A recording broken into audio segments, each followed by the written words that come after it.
Developing now at 9:14, we are still waiting for more answers from the Pentagon and the White House this morning after 3 more mysterious objects were shot down by U.S. fighter jets over the past 3 days. That follows the very public shoot down of a Chinese spy balloon earlier this month. So what's going on? Andy Kaiser joins us from the National Security Institute with more. Andy, good morning. Thanks for joining us. Good morning. Nice to be on with you. Yeah, I think that's the simple question, right? People want to know what is up there in the skies. What do we know? Yeah, I feel like we need to get Will Smith in a flight suit here. But all joking aside, you know, I do think what worries national security professionals is this some type of test by the Chinese or Russian military to, gauge our defense systems to see if there's any gaps they might be able to exploit. Clearly, there's an intelligence collection effort globally underway that is very aggressive against the United States. And this is why we're keeping such a close eye on these objects we're finding in the sky. Has anyone found any connection to show that these most recent objects, the 4 we're talking about, the Chinese balloon that we're more aware of because they were actually able to recover parts of that, and the others, is there any link to them that's definitive?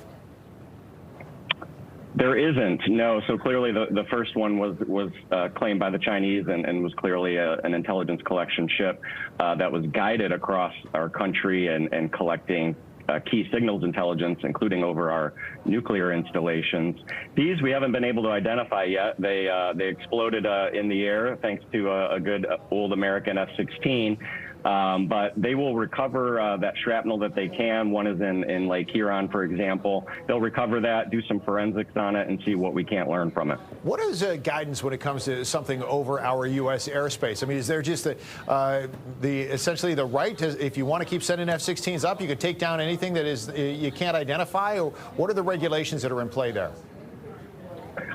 Well, Steve, I think what we have happening is we just have this situation of hypervigilance, right? And I think you're seeing this around the world, that our radars are amped up, and we want to make sure that nothing, pun intended here, nothing is slipping under the radar. So you are seeing an increased level of engagement. We don't want to see a giant Chinese spy balloon traverse our entire country again.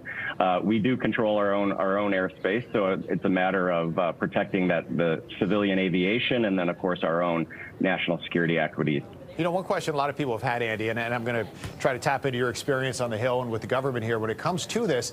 A lot of people are saying, okay, now that we're aware of it, has this been happening for a long time and it's just been kept under wraps by the government? Is this really a new concept, or is this something that has been in existence?